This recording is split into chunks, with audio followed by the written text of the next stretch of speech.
நண்பர்களுக்கு வணக்கம். நாளை குரூப் 4 தேர்வு எழுதியிருக்கும் அனைவருக்கும் என்னுடைய வாழ்த்துக்கள்.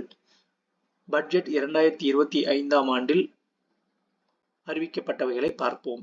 புதிய வருமான வரி விதிப்பு முறையின் கீழ் தனிநபர் வருமான வரி விலக்கு பெறுவதற்கான உச்சவரம்பு ரூபாய் 7 லட்சத்திலிருந்து ரூபாய் 12 லட்சமாக உயர்வு. மத்திய பட்ஜெட்டில் நாட்டின் வளர்ச்சிக்காக அங்கீகரிக்கப்பட்டுள்ள 4 யாவை? வேளாண்மை, குறு சிறு நடுத்தர தொழில்கள், முதலீடு, ஏற்றுமதி. குறைந்த அளவு வேளாண் உற்பத்தி திறன் உள்ள 100 மாவட்டங்களை உள்ளடக்கிய திட்டத்தின் பெயர் பிரதமரின் தன் தானிய வேளாண் திட்டம். பருப்பு வகைகளில் தற்சார்புக்கான இயக்கம் எவற்றை தொடர்புடையது? துவரம் பருப்பு, உளுத்தம் பருப்பு, மைசூர் பருப்பு.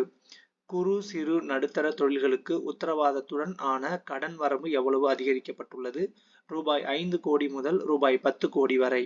அடுத்த 5 ஆண்டுகளில் அரசு பள்ளிகளில் எத்தனை ஆயிரம் அடல் டிங்கரிங் சோதனை கூடங்கள் அமைக்கப்படும்? 50,000. செயலி கிக் பணியாளர்கள் அடையாள அட்டை எந்த போர்ட்டலில் பதிவு செய்து கொள்ளலாம்? இ-ஸ்ரம். செயலி கிக் பணியாளர் அடையாள அட்டை பெற்றவர்கள் எந்த திட்டத்தின் கீழ் சிகிச்சை பெறலாம்? பிரதமரின் மக்கள் ஆரோக்கிய திட்டம். வளர்ச்சி மையங்களாக நகரங்கள் என்ற திட்டத்திற்கு எவ்வளவு நிதி ஒதுக்கப்பட்டுள்ளது? ரூபாய் 1 லட்சம் கோடி. சிறிய வகை ஈநுழைகளின் ஆராய்ச்சி மற்றும் மேம்பாட்டு இயக்கத்துக்கு ஒதுக்கப்பட்டுள்ள முதலீடு ரூபாய் 20,000 கோடி. நன்றி.